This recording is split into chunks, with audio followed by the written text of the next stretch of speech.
All right, everyone, welcome back to System Software. Today we are right in the middle of learning about systems programming here in our syllabus. Last time we went over creating processes, and one of your fellow students asked, well, how can these processes, can they ever talk to each other again? And today we're going to talk about one mechanism for process I/O that we'll use for our next project. But before I get into that, so the Hello project has been graded. The vast majority of people gladly got 6 out of 6. There was a few people who got a 0. If you got a 0, it meant we didn't see your repository, because if you look at the project requirements, in order to submit it, you have to use Git to submit it, and you just get a point for that, for submitting it. So if you weren't able to submit it, then means that you didn't have a repository on the Eustace, and we weren't able to clone it, or we think we weren't able to clone it. So, for the course rules, you have to submit in order to be able to resubmit. But come to my office hours if you thought you should not have gotten a 0 because you tried to submit. Come to office hours. Reminder: this week, this is the normal office hours. Tomorrow it'll be Sinan, but he can still be able to help you with Git. And I have office hours today, so come to office hours if you got a 0. The grader also made a little mistake in how he checked that the program runs correctly. So program running correctly would mean it prints hello world, but he was checking the exit code. And there are some people put void main instead of int main. It's supposed to be int main. And this actually allowed a kind of garbage value to be returned as the exit code, which violated his script, but the instructions don't ask about exit code. You still should use int main, not void main. But let me know also if you have that issue, and we'll restore that point. Any questions on the Hello project? That besides those who need to come to office hours? Yeah. Oh, sorry. Did you just say that if we don't know what we did wrong, we don't know? Oh yeah, as well. Yeah. If you have any questions at all, yeah, you can always come to office hours. Yeah, for sure. So if you lost a point, you don't know why, come to office hours. We'll go over the grading script. It could be because of this checking the exit code. So the grader did assure me that he went back and looked for all the cases where it was due to the exit code, and regraded those. But come to office hours and we can go over. So it could also be that the repo didn't contain only 5 files. So if you accidentally pushed a binary in there, you'd lose a point for that, because this is the normal convention in source version controls, that it's supposed to have the source code and then build automation that will generate the program for you. So you have no need to store the binaries in source version control. Okay. All right, so we also had a homework from last time, which was to read about pipes. And my question for you was, what is the dupe2 system call, this very esoterically named system call? So what does it do? Who kind of wrapped their head around this? Yeah. So, in the event that you are, say, piping, like you want to reroute the input of one program as being the output of another, even when they already have like predefined outputs and inputs. But you also don't want to run the risk of closing something that has already been closed and like encountering some undefined behavior. This will automatically just give you the ability to say, I want this pipe to be closed and this pipe to be open. Yeah, and that's what it's useful for. It's useful for doing pipes. But all it really does is it just duplicates one open file descriptor to another open file descriptor. That's really at its core all it does. So you have a set of open files, and if you want to copy one of these open files to a different file descriptor, that's what it's used for. And that's a super low level thing to do, but where it's useful is what we'll look at today in doing pipes. Okay, so any other thoughts on dupe2? So who totally understood the reading and got it? No, it was a little too technical. Okay, all right. We'll go over today how to do pipes. You'll need this for the next project. Any quick questions on MyLS? Kind of quick clarifications, or any quick stuff on file API system calls for files? Yeah. Does it have to be printed exactly as the output shows? Like Yes. Yes, but to make that easy, I've given you the actual printf format strings to make sure that it will print exact. So if you follow these instructions, it will print exactly as expected. So the name is limited to 16 characters. The preview is limited to 16 characters because you only have to read 16 characters. And the rest are all given to you. Yeah? So if the preview is limited to 16 characters, why is the name this percent 16 and the preview is percent? So you could do that. The real reason is that for number 5, all you need to do is just tell read to give you 16 bytes. And you could certainly limit this to 16 characters as well, but if you didn't use read correctly, you may not have all 16 characters. So that's why I didn't put it as part of the print statement. Whereas the name, you have no control over generating that name. So we use the print string to only print out part of it. But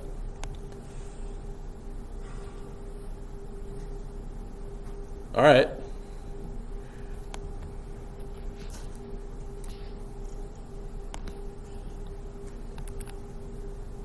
Okay, other questions on MyLS?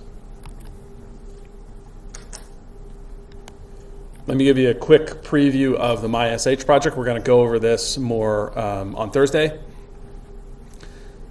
But here, just like in MyLS, you made your own version of LS, here we're going to make our own version of a command line shell. So you're actually going to build a very simple version of a command line processor yourself and see how you can use the system syscalls that we've been going over this week and last week to actually do exactly what Bash does for you. Create new processes, run programs, redirect input and output. And so you'll actually, it takes no input. You'll actually make a program called MySH, and it'll read in commands. So for instance, it'll read in the exit command, and exit will terminate for you. It will terminate the process. You'll be able to change directories. And importantly, you'll be able to run other programs by just giving their name. So here's an example of running ls inside your shell. So your shell will take this command, and it will produce this output by running the ls command and passing in the command line arguments. And you'll even do piping. So who knows piping in Bash? I went over it like a couple weeks ago. You should all have seen it. So what do pipes do in Bash? Yeah. It takes an output from one program and feeds it into the input of another. Yeah, exactly. So for instance here, what does the ls command do? Yeah. List the files in a directory. What does the wc command do, if anyone remembers? Yeah, word count is wc. So this will count the number of words in the out. So it'll take ls, which will print out all the files in your current directory, and it'll take that output, and instead of printing it to the command line, it will pass it as the input to wc, or pipe it as the input to wc, and then wc will take that as input and do its word count program. So you'll actually write a command line shell that can take a command like this, set up all the processes, set up all the I/O, and do exactly what Bash does, or something very similar to what Bash does to allow you to run this pipe through these two commands. All right, so that's a preview of what I'll assign in more detail next time. We'll go over the algorithm for doing this next time. But today, to prepare for that, I'd like to go over how to actually use pipes, how to set up I/O between processes using pipes.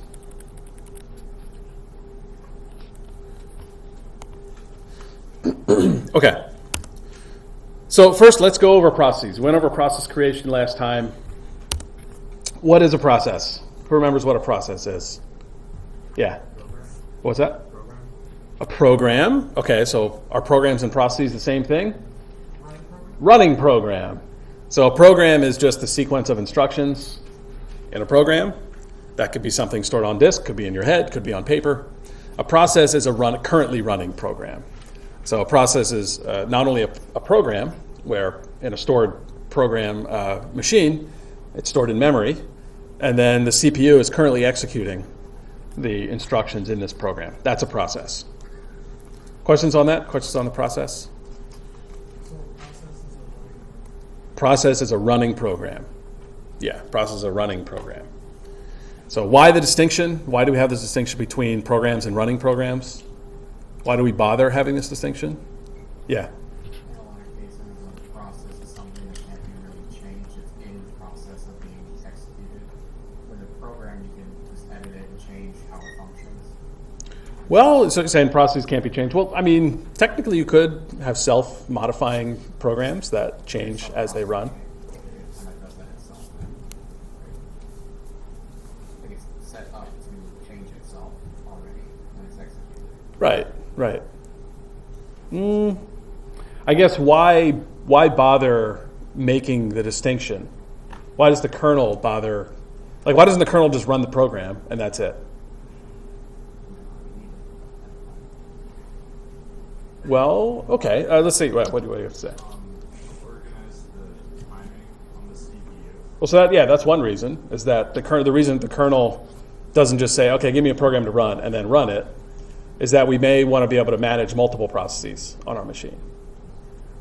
Otherwise, even if you didn't care about multiple processes, you may just have an exec system call, and that's it, and just have exec, and just in your system just have it run a program and then wait for the next program to run. And you kind of like spiritually have a running program, so you have a process, but a process is an abstraction that's actually created and maintained by the kernel. So it actually has a table that lists out all the current processes, information about them, like where in the program they're being running, what the state of the CPU is. So the process is to help manage multiple running programs on the same machine, is one of the main purposes of having a process abstraction. Okay, so how do we create these processes in Unix, in the Unix world, or POSIX world? Yeah. Fork. Fork creates processes. What about exec? Does exec create processes? Okay, good. Exec does not create processes. It just replaces the current processes program with a new program. All right, good. Questions on processes, forking, exec? Yeah. Is there spooning or not? Okay, very, very clever. Maybe there's some operating system that use these punny terms. What would spoon do? Maybe child processes. They're like nested together, nested processes. Not that I know of. You could certainly extend, maybe take an OS course and extend. You can actually add your own syscalls to Linux, so you can add a spoon system call. All right. So last time we went over fork. Let me show the code for. Oops.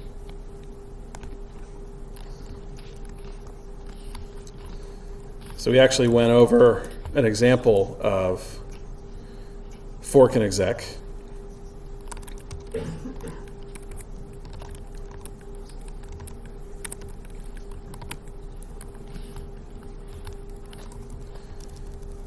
So if you recall last time, the way you use fork is you just literally call fork. And what's the return value of fork? Let's say again. It's an integer, that's its type, but what is the meaning of its return value? Okay, so one case there's an error. Yeah. Process identifier of which process? Say again? The child's process. Okay, are those all the possibilities? Process ID or -1? Let's look at the system call. Let's look at the return value. On success, the PID of the child process is returned in the parent, and 0 is returned in the child. On failure, -1 is returned. So what does this mean? How could it possibly have two different return values? Yeah. It's creating one process, but there are two processes involved here. You have one process that's calling fork, a new process is created, and those two processes are two different running programs. Now they're running the same program code, so this is another distinction why the process program distinction really matters here, is that even though this is the same program, we can have multiple processes all running the same program. Imagine you run ls 20 different times in 20 different directories. You have the exact same program code running, but because the input is different, that running program will take a different sequence of instructions potentially. So in this code here, and so in programming, how do you write a program that will have different sets of instructions depending on its input, that will execute different sets of instructions? What's the construct you all learned? Yeah. A conditional, yeah. A conditional takes some value that will come from the input if you want different behavior. You take some value from the input, and it will run a different sequence of instructions depending on what that value is. That's how you get a program which is static to behave in different ways depending on its input. And so it's the same thing here, where we've got not a conditional but a switch statement, which semantically behaves the same way, and it will check the return value of fork.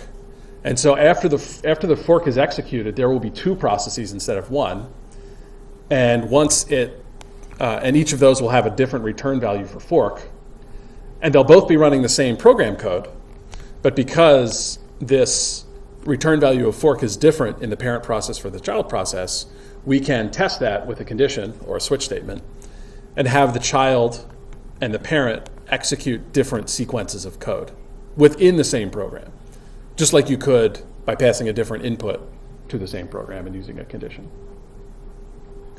Questions on this? Questions on the process concept?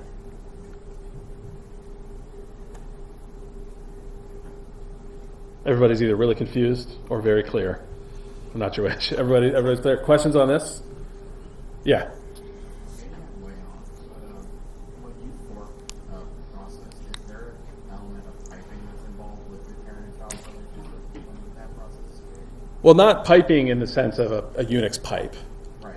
But what do you mean by pipe? What do you mean by piping? So, because you are passing the PID to the parent, and then the child is getting the return the 0, right? Yeah. Maybe I'm confused as to how that occurs. Well, okay, so this is what the kernel does for you. So the kernel it'll copy. So it has take an OS class for like the real story on this. But all a process really is in the, it's okay, so I don't want to go over past lectures, but all a process is really just, it's kind of metadata about the process. So it's what register values are set at that time, the location in the program that you're running, the place in memory that's been allocated for that program, open files. So it's really just a set of information about the running program in some sense. That's what a process is. It's a collection of that data. And there's a data structure in the kernel that holds that information. And so when you fork, the kernel is basically just duplicating that information. It's copying that information into a new entry. So kind of like if you make a new person, then you add a new phone book entry for that person. That person's like a clone, a half clone, right, of you. And so you give a new entry in the phone book or in the registry for that new person. It's the same thing here. You make a new entry in a table that records all the processes and just copy all the information about the previous process. But the main difference is when you return fork, you give a different value to fork. Otherwise, everything else is basically the same in the two processes. That's the only thing that differs in those two processes, is that because the system is itself producing the return value, so it's free to give a different return value to those two processes. Does that clear things up? Yeah. Can you run C? Run it? Yeah. Sure.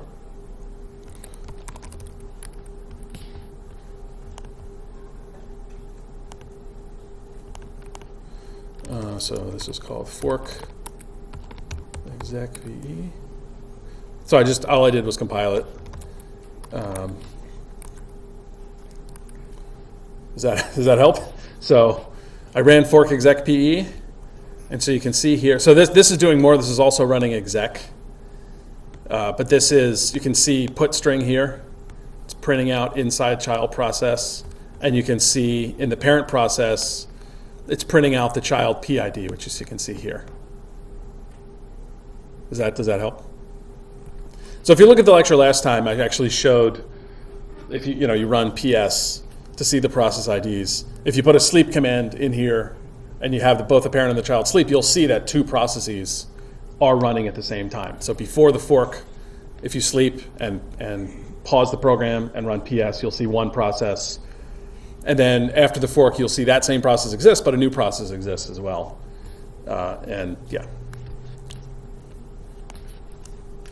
All right, so that's processes, forking, and exec. questions on processes? I'm sorry? I don't know. That's why I'm asking you. What? Does the exec command need a compiled program, or does it just need to be It should be, it should be an executable. Okay. If you look in the book, there are shell. You can actually execute shell commands too. There's a shell execution command as well, which under the hood basically does exec.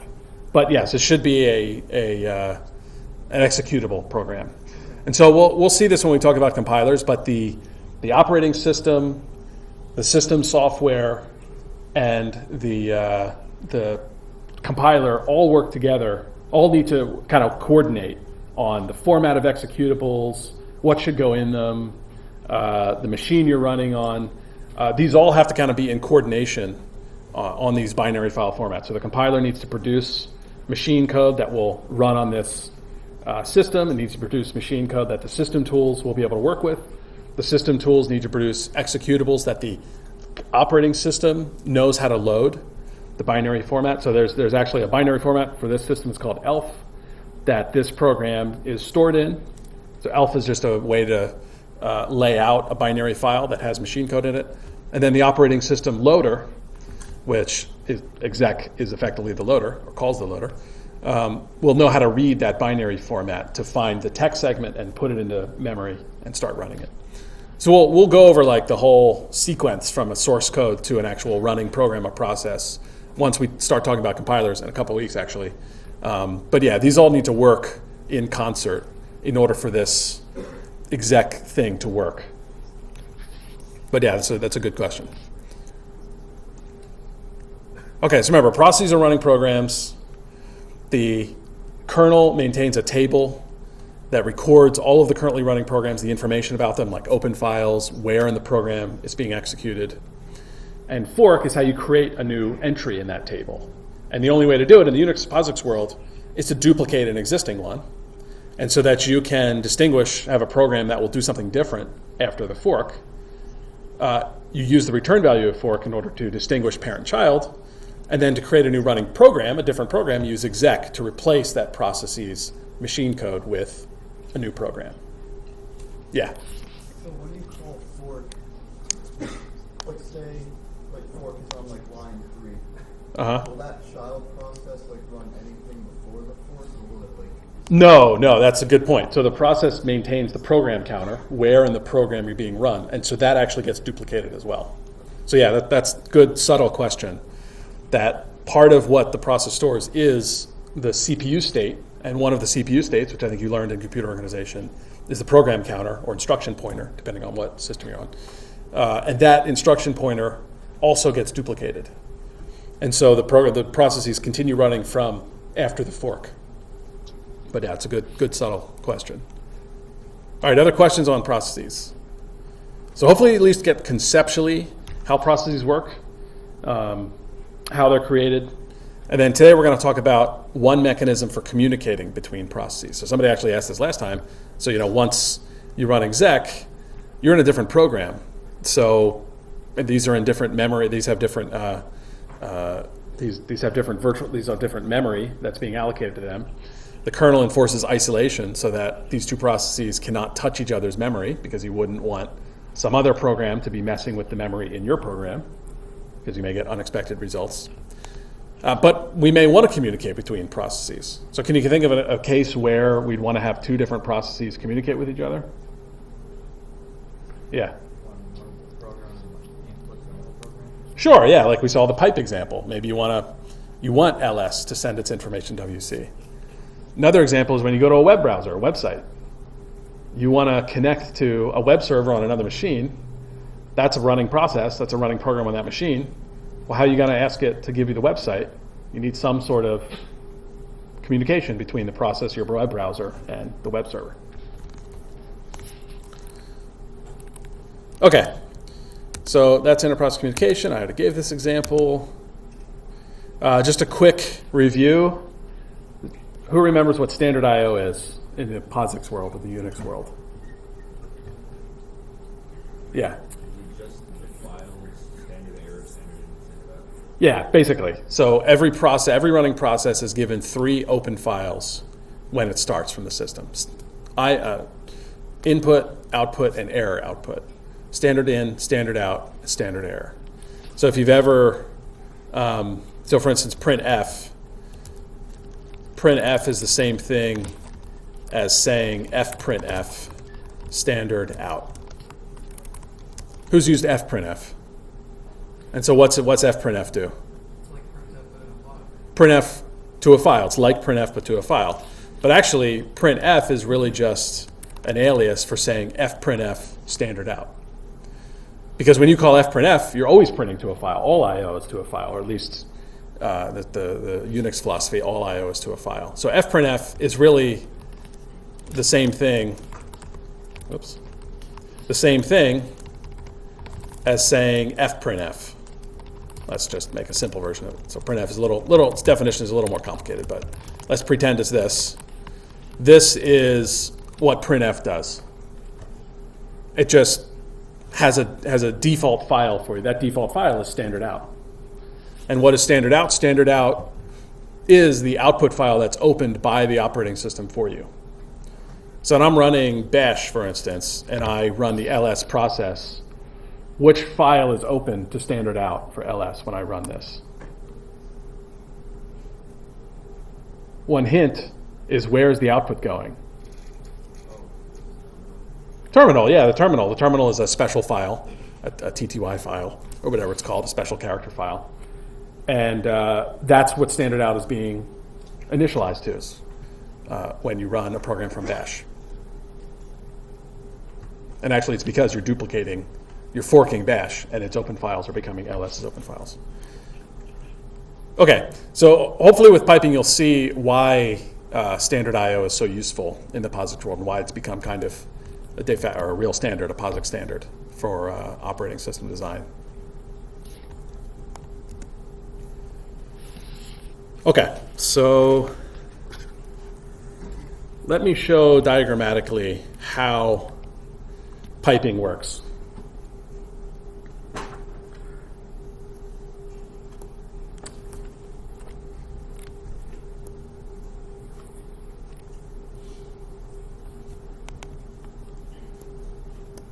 Why is this not writing?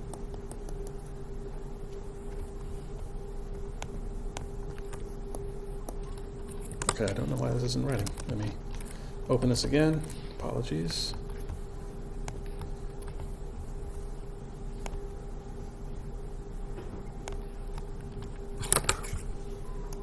Okay, there we go. All right, so if I've got some running program, what?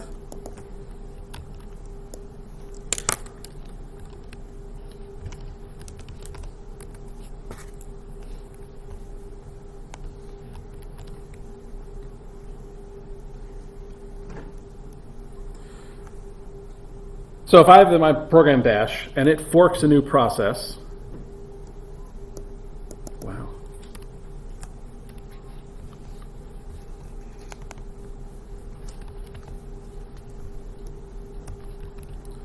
For some reason it doesn't like to be full screen.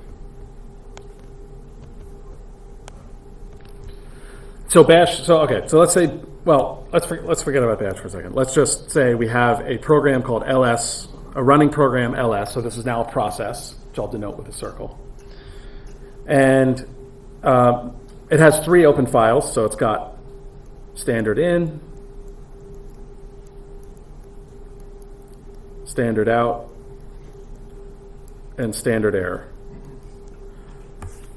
And remember, these files are not defined by ls, they're defined by whoever calls it. Whoever creates this process and starts running ls has to supply it with standard I/O. So if I forked ls for my program, what standard I/O files does it have if I forked it for my program? It's kind of a subtle question about the behavior of fork. Yeah. The same. They're the same, yeah. So fork copies all open files, including standard I/O files. So when you have bash is set up to have standard I/O input and output to be your terminal. When it forks ls and runs ls, the terminal will just naturally be the standard I/O for ls. It'll inherit that from its parent process. So if I don't want that to happen, instead I want to invoke another program, WC. I want to take this standard out, and I want it to be the input to the standard in to WC.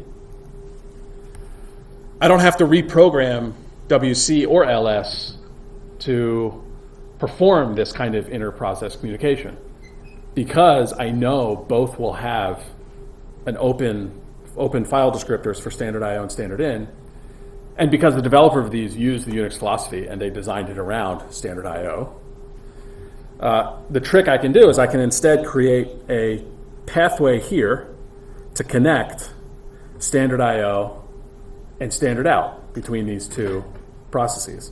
And so that connection here is called a pipe in the Unix world. And so pipe is really just a set of two files. Because remember, these standard IO and standard IN, these are files. So do files have to be data on disk in this notion of a file? Who thinks files are data on disk? Okay, what if, oh yeah. So what are files if they're not just data on disk? What is a file in the kernel world? Yeah. Yeah, it's an abstraction. And the abstraction just says, if I have some object, anything that I can read and write bytes to, I can use the file abstraction for it.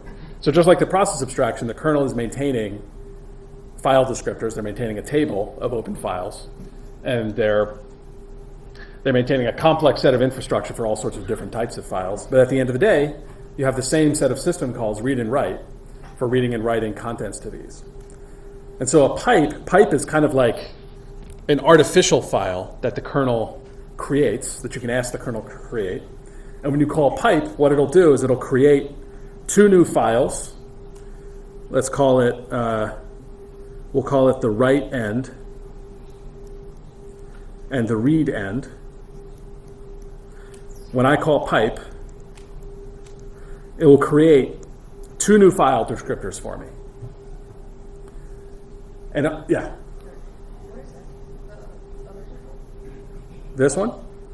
This is word count, the word count program. So this is how we implement this pipe between ls command and wc command. WC is word count. It counts the number of characters, words, and lines from its input. So is that like a function that you made? No, these are programs. So when I call ls, this is the output. When I pipe, pass ls's output to WC, WC takes whatever its input is and it counts the number of characters, lines, and words in the. Is that right? Characters. Print new line, word, and byte count. Oh, sorry. Lines, words, bytes for the file. So I can type WC and I can say, hello world. What am I going to get from WC? How many lines am I going to get if I hit enter? 1 line, 2 words, 14 characters. That's what WC does. Does that answer your question? And then I just don't understand like how that connects. So this we covered in the process, I think advanced processes in the lecture. If you go over that lecture, you'll see how this, you mean this pipe here, this pipe character, or I said on the bottom there. you mean here? Yeah. Oh, so this is how it's implemented in the system. I'm explaining how this pipe command is being interpreted at the kernel level. This is how it's actually implemented. So there's a system called pipe, which creates 2 new files. We can think of them as the read end and the write end. And whatever data you write to the write end file will be made available to the read end. So if you write contents to this end of the pipe, you can read contents from the other end. And because files, they're independent from processes, any process can read and write any file using system calls. We can use this pipe for inter-process communication. Questions on, you had a question, right? I answered my question. Okay. Questions on the concept of a pipe? So it's just a special file or a special set of files that has two file descriptors. One is the write end, W-R-I-T-E, write end. One is the read end.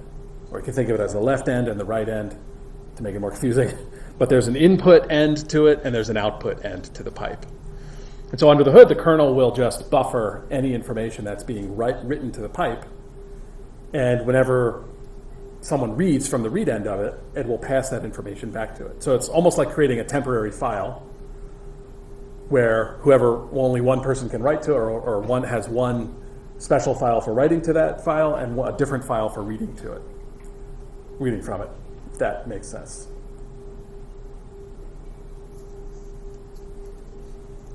Yeah.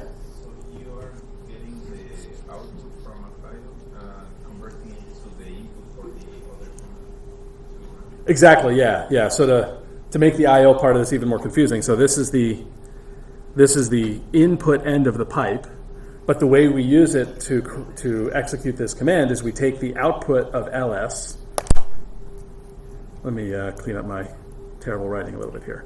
So we take the standard output of ls and we redirect it to the input or the right end of the pipe. And we, at the same time, redirect the output of the pipe to the standard in of WC, the read end to the standard in of WC. Does that make things a little more clear? Yeah. So what you're saying is like the output of the LS will go through the pipe, and that output will go into the SCN of the. Exactly right. Yeah. So we take advantage of this standard I/O to say, well, okay, these programs will have an input and output file. We know that because it's guaranteed by the operating system, by the kernel. And so we also have this tool called a pipe, which gives us two files, one to write to, one to read from. And so we redirect the output of one program into the pipe and redirect the input of the other program from the output of the pipe. Just like plumbing, actually. That's why it's called a pipe. I mean, it's literally kind of like plumbing, right? This kernel stuff is, sometimes it actually is called plumbing. You're just hooking up processes to each other.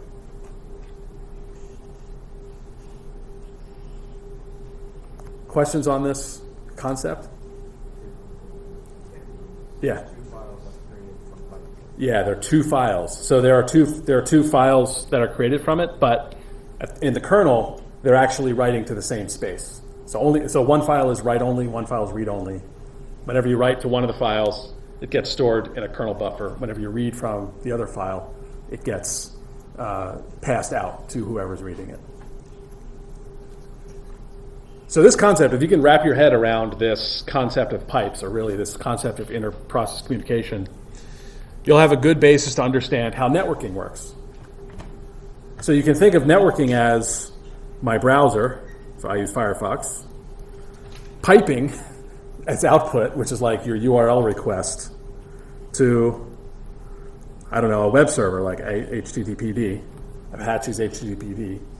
And so what actually goes on here is the browser will create a new process effectively. Well, the browsers have complicated process management, but you can think of the Firefox process as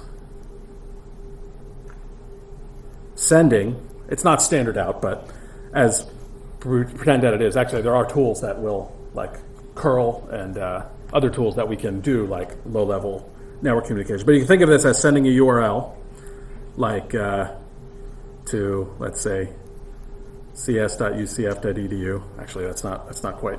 This isn't quite accurate to how networking works. But you can think of this as sending a request to another process, the web server process. And one way to think of this is that Firefox is just writing to a file that is very much like a pipe, where in one end I can write data to one end and a process on the other end will read from it. But instead of a pipe that's being managed by the kernel, this may be sent over the so-called internet. But really it's just a very long distance physical connection between this machine and this machine. And these aren't called pipes, these are called sockets. If you ever heard, who's heard the term socket before, internet sockets? So sockets are a little more, well, from the abstract level, from the user level, I don't want to downplay sockets because they're much more complicated, but from the user point of view, they're really just open files that you read and write to.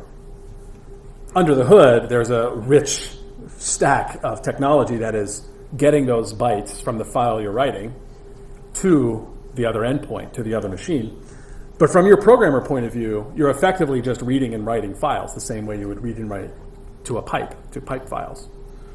They're usually bidirectional, but you can think of an internet socket as just a very, very long pipe that goes across different machines. Because from the programmer point of view, you're just reading and writing bytes to each of these endpoints. So if you can wrap your head around using pipes, then you'll have the basis for a whole suite of inter-process communication, including networking. Yeah? If you were to create a pipe between two and then fork another one, would it also pipe to the child? That's a very good question. So I'll actually have you in the project have to do 2 pipes in a row. So what we'll really end up doing is we need a program that's going to create, do the forking and do the piping for us. And so what's going to end up happening is Bash. Bash is the parent program of all of these processes. Bash will fork and exec ls, and it can also fork and exec wc, and it can fork and exec something else, like we can run, what else can we run? We can run grep maybe on that. And in between, it will call pipe and create, so I know my artwork is getting progressively worse. But this kind of bash program is kind of the master process that's orchestrating the forking and execing of all these processes and creating all the pipes, or asking the kernel to create these pipes and hooking up, doing all the plumbing to hook these up. So you can, I don't know if there's a limit in the Unix world, but you can, and actually I showed this when I went over piping, but you can string together an unbounded number of these programs, probably bounded by some limit in Bash, or the kernel probably has a limit on the number of open pipes at one time, but it's very, very large. You could do hundreds of these pipes all at once. And yeah, so this Bash parent program is what's orchestrating and redirecting all of these processes. So does that answer your question? So yeah, you can make many, many pipes. And for homework or for your project, I'll ask you to do 2 pipes maximum. And then as a bonus, you can do unbounded pipes. It's a little trickier to work out. All right, questions on the concept of the pipe. So it's taking this notion of the file of abstraction, and it's using the file abstraction to allow processes to communicate with each other, using the same abstraction that we use for reading and writing files on disk.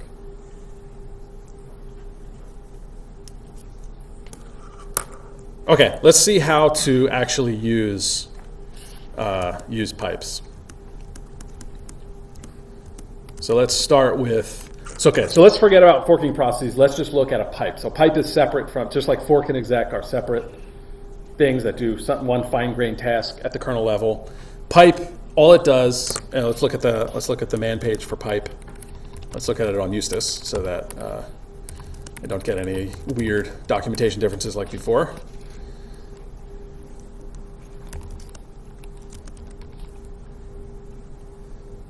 So man page, section 2 for system calls. Waiting for Eustace. Okay. So let's look at the instructions for, wow, this is really slow. Whoa. Oh. Okay, so this is the key documentation of pipe. Creates a unidirectional data channel, which means it only has one read end and one write end. The array pipefd is used to return 2 file descriptors that refer to the ends of the pipe. Pipefd0 refers to the read end, and pipefd1 refers to the write end. In my mind, this is a little backwards because the left program writes to the read end, which is actually the second element in the array, and the write program reads from the read end of the pipe, which is actually the first process. So just read the manual page. I had to like read it over and over again and check myself when I'm writing this code. But FD0 is the read end of the pipe. FD1 is the write end. So data written to the right end of the pipe is buffered by the kernel until it is read by the read end of the pipe. So in other words, anything you write here, the kernel will hold on to it for you until some other process or some process reads from the read end. So that's why there's two file descriptors, because we want to have two different processes, have two different open files. It's unidirectional, so we want to have a read end and a write end. In the network world, setting up these file descriptors is a little more complicated. This is where IP comes in, actually addressing the other machine, and servers come in where you wait for a connection. But the principle's the same. You set up file descriptors on either end, two different processes. In the sockets world, they're bidirectional, so you can read and write to the same socket. But the concept is the same here. We have two different file descriptors because we have two different processes that they're running in, but we want those to be those file descriptors are connected via this pipe utility that the kernel sets up for you. Okay, questions on the syscall. Pretty straightforward for a system call, right? Like it doesn't have a lot of inputs, doesn't have a lot of behavior to it. There are, of course, error conditions. So on success, it returns 0. On error, returns -1, kind of like before. What might be a little unique is that you don't get returned so C has different modes of returning values. If you want to return multiple values, the way to do it is to pass like a reference as an input, and then the system call will modify the value at that reference. The stat call is like this, where you pass a reference to the stat buff. All right, questions on this before we go into the actual example?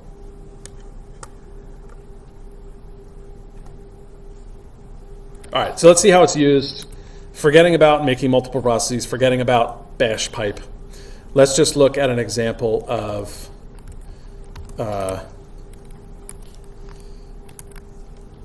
doing a simple pipe within a process.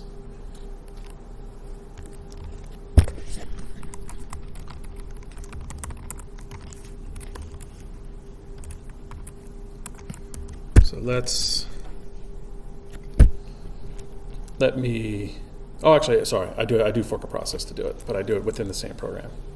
All right, let's start from scratch here, and I'll walk you through. Okay, so I've got an array to hold our two pipe file descriptors. I've got a buffer which I'm going to use for storing the information that I read, and I'm going to do a fork to make. So I'm going to store the child process fork. Yeah. Oh yeah. How's that? Much better. Okay, sorry about that. Okay, so what this program is going to do is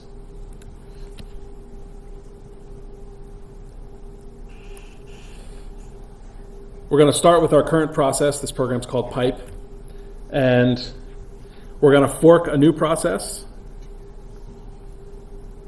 We're going to create a pipe first. We're going to create this pipe, get our two file descriptors, and then we're going to create a new process. It's also going to be called pipe because it's the same running program, and we're going to set up the parent to. Did I set up the parent? The parent to write to the pipe and the child to read from the pipe. So those are going to be the steps, the kind of pseudocode in this program. We're going to create the pipe, fork a new process, do the redirection, or actually we don't even have to do redirection. We can just read and write from the pipe itself. We're going to create the pipe, fork, and then from the parent we're going to write to that pipe, and the child we're going to read from the pipe.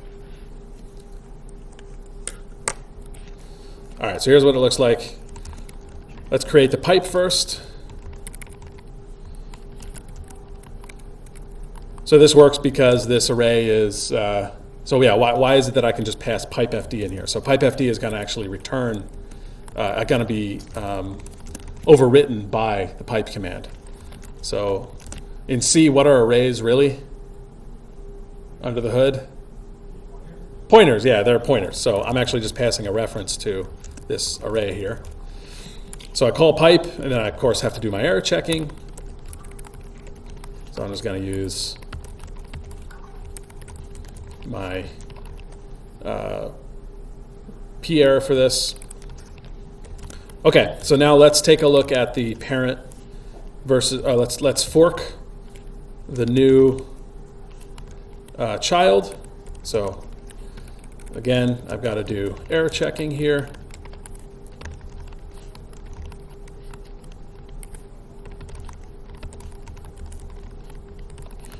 So any questions on this so far? What I've done so far? Yeah. CPID?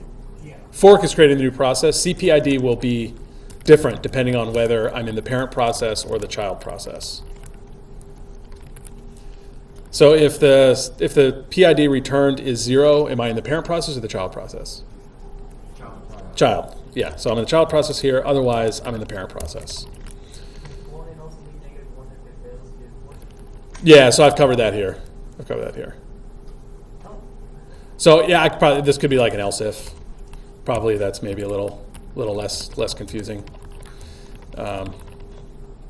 Okay. So you don't strictly have to do this, but you'll want to do this. So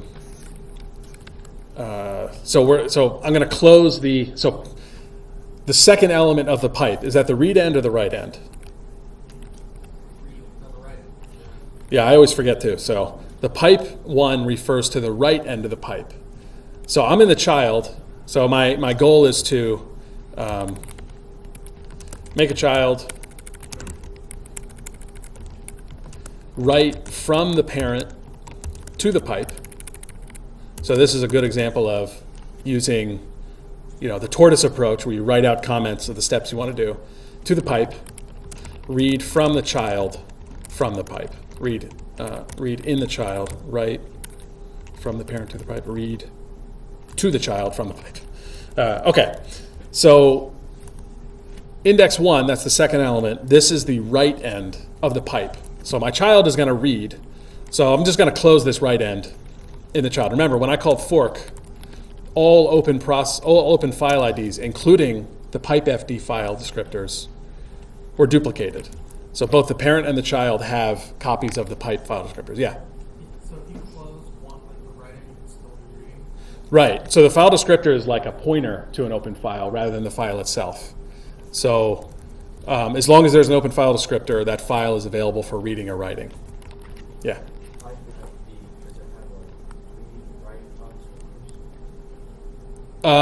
It just says file descriptors. So file descriptors is file descriptors. If you've opened them for writing or opened them for reading, which you can do when you open, the kernel will enforce that. It'll just throw an error or whatever it does when you try to write to a read-only file. Okay, so I'm going to close, and then I'm going to close the read end in the parent. So close the read end because I only want to write to it. I think you could have both read and write to each other. You wouldn't have coordination because they're all going to be filling up the buffer. So typically, pipes are used in a unidirectional. They are unidirectional, so you won't be able to tell the difference between who's writing to it. Close the right end because the child will only read from it.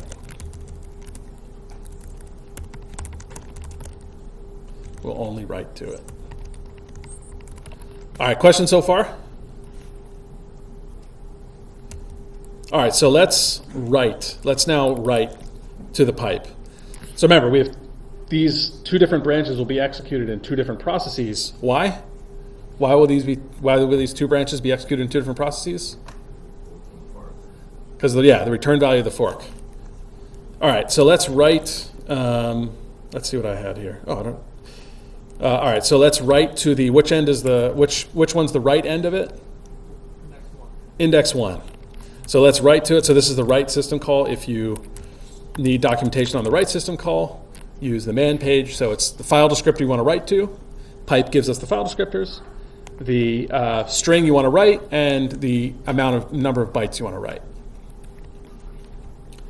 So here I'm going to take whatever's in argv1. So where does argv1 come from?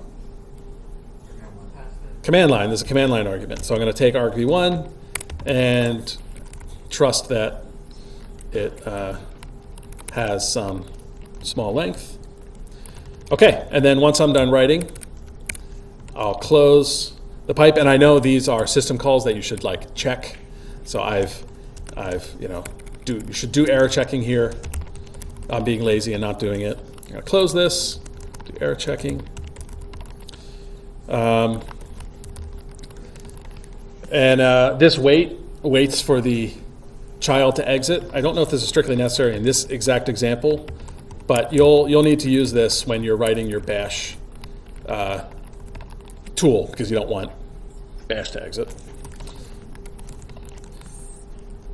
Okay, so I've written to the right end of the pipe, and now in the child, so again, why is this the child code? Just to hammer this home, yeah. Because PID is 0. When I called fork, another process was created, and when that process sees 0 as the return code, you know you're in the child process. So, okay, so here's the kind of C systems way of reading from a file. So what's the file? Which index is the read end of the pipe? 0. It's 0. And if you want to look at the documentation again of read, file descriptor, a buffer to store the information, and the number of bytes you want to read. So I just created a little character buffer up here. Yeah, I should probably use malloc to do this. So this code is actually unsafe now that I realize. The code that I wrote is actually a little unsafe because did I really not create? This should really be, this should really be not just a character. Yeah, that's a little dangerous. So, my original code was just like getting the address of buff, but that's not very safe. Okay, so I need a buffer here. Oh, I see. So the original code was only reading one. I think I might have taken this from the book. The original code was just reading one character, so it's safe to do that here. All right. So anyway, this is the C way to read from a file, and so I'm going to write whatever I read to standard out. So this is the write syscall again. But instead, I'm not writing. Where am I writing to instead? Standard out. Yeah, I'm writing to standard out. So in my child, I'm reading from the pipe, writing whatever I see in standard out. In the parent, I'm writing to the pipe and exiting, writing whatever my command line argument is. All right, questions on this code? Yeah. Doesn't it have to be a standard? Which one? This one? Well, so standard in is read only. You read from standard in, and you write to standard out and standard error.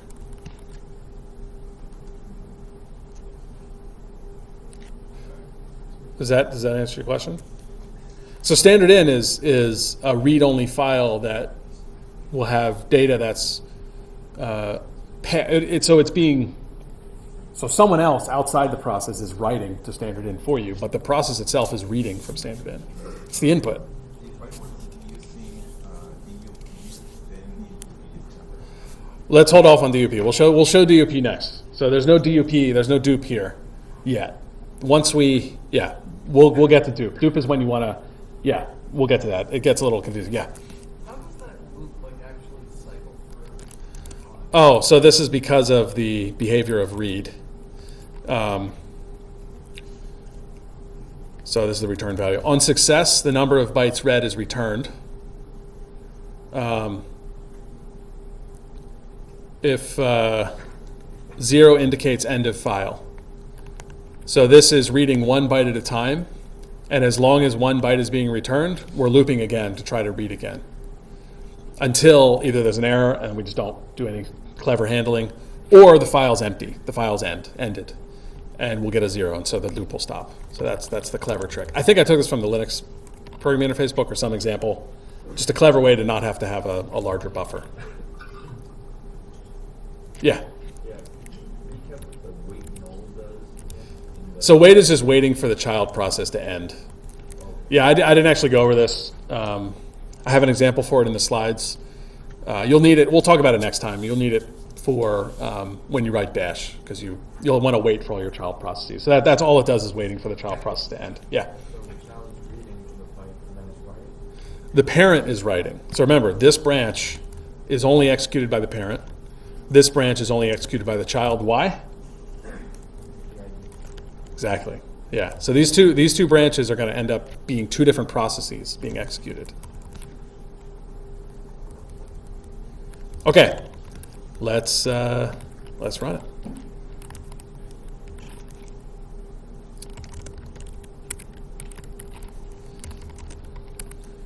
Wow, no compiler errors. I mean, I was copying, so shouldn't have had any. All right, so let's pass in. Let's see if it works. Okay, so not very exciting. I wrote hello world as the argument, and it printed out hello world, which is exactly what we would expect. So let me make this slightly more interesting, so you can believe that this is not just like printf or something. So let me do a printf in the parent and the child, and we can like sleep for 2 seconds in each of them, so that we can see the processes being created.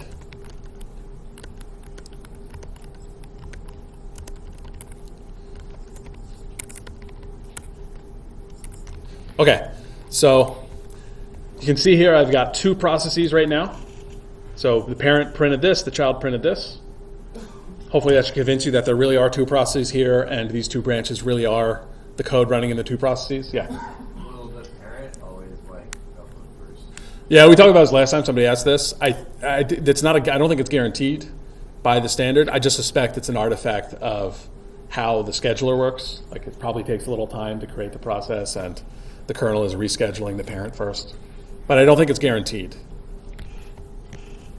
But I actually don't know for sure. I suspect that's why. All right, so here's the two processes. You can see each process printed their corresponding print statement. And the trick here is that I'm only writing in the parent. The child does not do anything with argv. I'm writing in the parent, argv, and I'm reading from the pipe in the child. So the only possible way that I could be writing hello world here is if it's being read from the pipe. Believe that? Does that make sense? So I'm writing here to the pipe, and pipe fd1 is definitely not standard out because I created this from the pipe command. And here I'm writing to standard out from this pipe, this other pipe file descriptor. So the only way my argument could be output, so let me continue running this process. Oh, okay. So I didn't give an argument here. So it's probably trying to read some. So here's my output. Gonna wait 2 seconds, and there it prints through the pipe from the child to here. Another way I could show you this is by having the child sleep for longer, and you'll see that that here I've got two processes. The child is given the next available process number, which is 2.1. If I continue running, the child printed out the text from the parent. Oh, the parent's still running. Oh, the parent's waiting. That's why. So the parent's waiting for the child. That's why. So I wonder what happens if I remove that. Let me kill this previous one.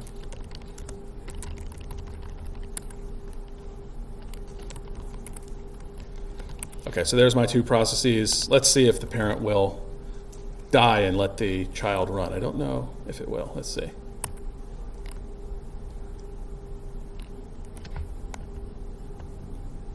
This sleep didn't happen. I think when the parent died, I think it killed the child. I think it killed the child too.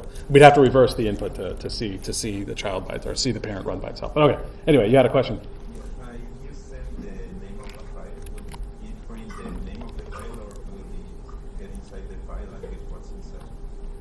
Name of the file where? Like a TXT. But where? Put it where? As argument. No. The argument is just text that's passed to argv. So if I, let's see, pipe.c,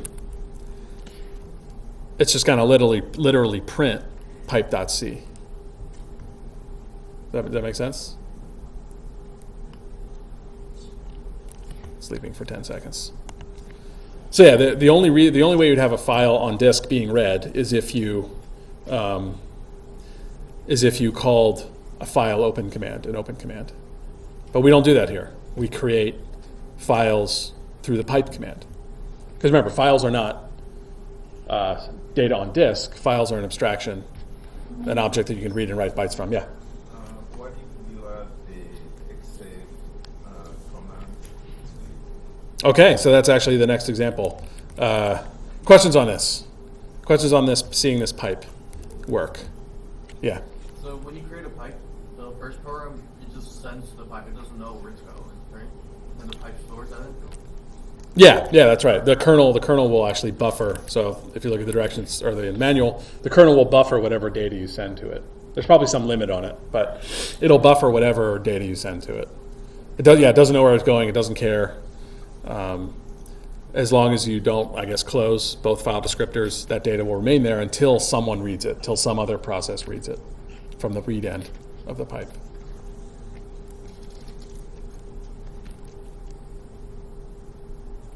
Other questions on this?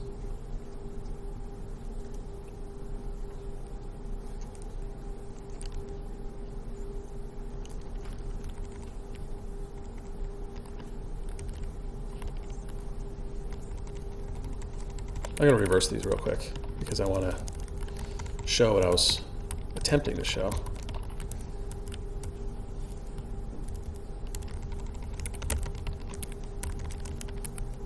Let's see if this still works. Oops.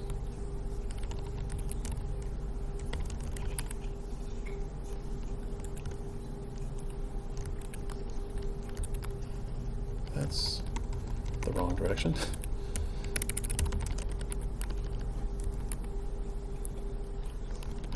So there's the two processes.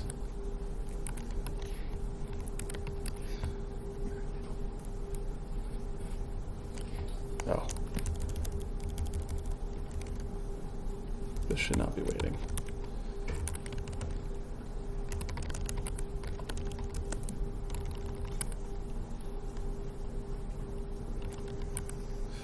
Okay, so this is what I was attempting to show before. So let me walk you through this.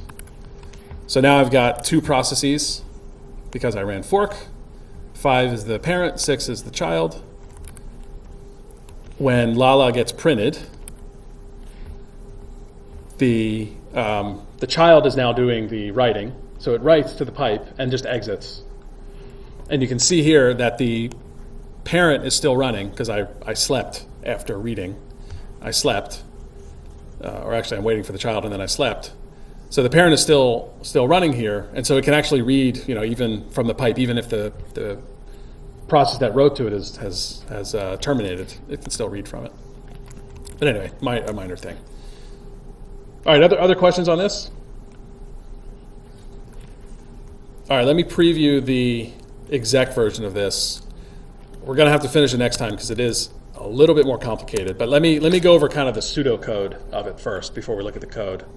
How we actually can do this with system calls. How we can create LS, create WC, create a pipe, redirect, do all the plumbing to redirect everything, and pass them to each other. Let me do this. I think I did this diagrammatically already, but let me go over this again and actually like highlight the system calls that we use to do this.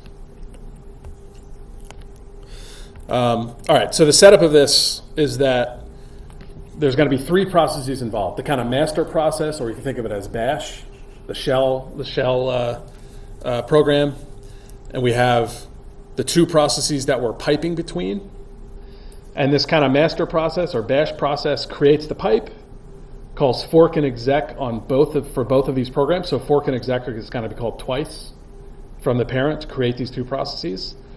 And in each of these child processes, it's going to replace the appropriate standard I/O. So it's going to replace the output of LS to be the pipe, and it's going to replace the input of WC to be the pipe's output. Clear on this setup? It's basically this diagram that I showed here, where bash is going to call fork and exec, well, this is 3 times, but it's going to call fork and exec twice for LS and WC. It's going to call pipe here. It's going to do the redirection, and then just let everything run until they terminate. Okay, so let's go over the pseudocode, and then I'll also try to diagram this while I show you pseudocode.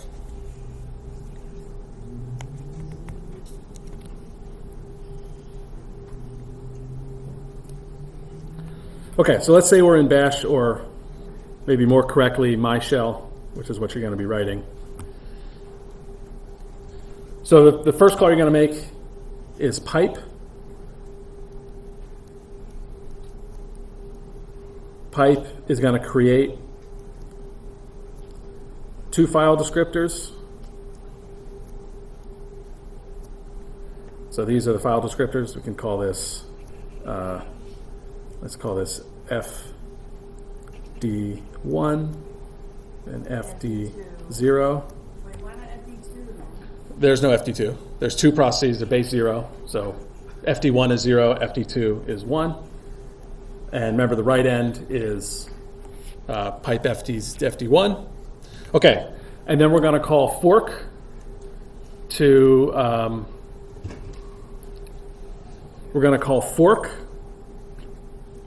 create a new process.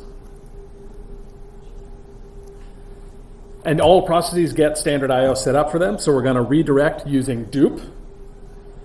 Dupe will replace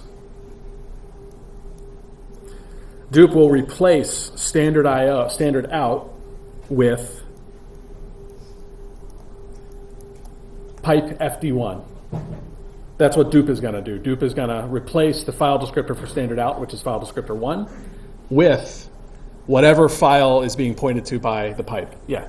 What's the difference with dupe and dupe 2? You can look at the man page. Dupe will take whatever the next file descriptor is available to duplicate it. Dupe 2 will allow you to overwrite an existing file descriptor. I think that's the distinction. Let me make sure I'm not lying to you. Yeah, it allocates a new file descriptor that refers to the same open file. Oh, it's the other way. New file descriptor to the lowest number of files. Sorry. Sorry. Dupe duplicates an existing file descriptor, but it uses the next open available one. So what you'll do is you'll close standard out, then call dupe to duplicate the pipe file descriptor so that it becomes the standard out file descriptor. When I go over the code, I'll go over this. As you can see, I'm not an expert in system calls, but I mixed up those 2 things. So you can see dupe.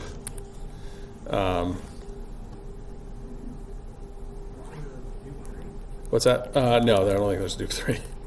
Oh, is there a dupe? No, there is dupe 3. Oh my God, there is dupe 3. All right, so as you can see, Dupes are there? 3. There's 3. So anyway, don't worry about that. We'll go over the details of the system calls next time. But we call fork. We use dupe 2. We'll actually close standard out, and then we'll call dupe 2 in order to take the pipe file descriptor and replace standard outs where the standard out file descriptor normally is. We're going to replace it with the pipe file descriptor. And then we're going to actually call exec.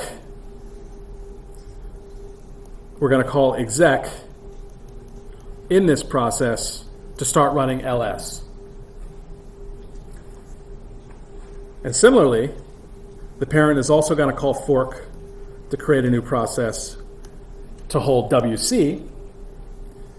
And here it's going to close the standard in file descriptor and use dup2 in order to replace standard in with the pipes output file descriptor. And finally, call exec to run WC. Once all this is set up, the exec will just run the programs, and this program will write to standard out, which has now been replaced with the pipe file descriptor.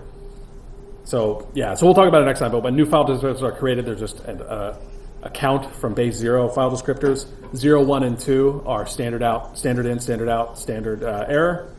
We're going to close that, and now that file descriptor is available, so we're going to use dup2 to replace that file descriptor. Do the same thing for standard in. Let all this pan out. MySH is going to call wait so that we don't run ahead processing new commands until these are all done, at least for our shell command.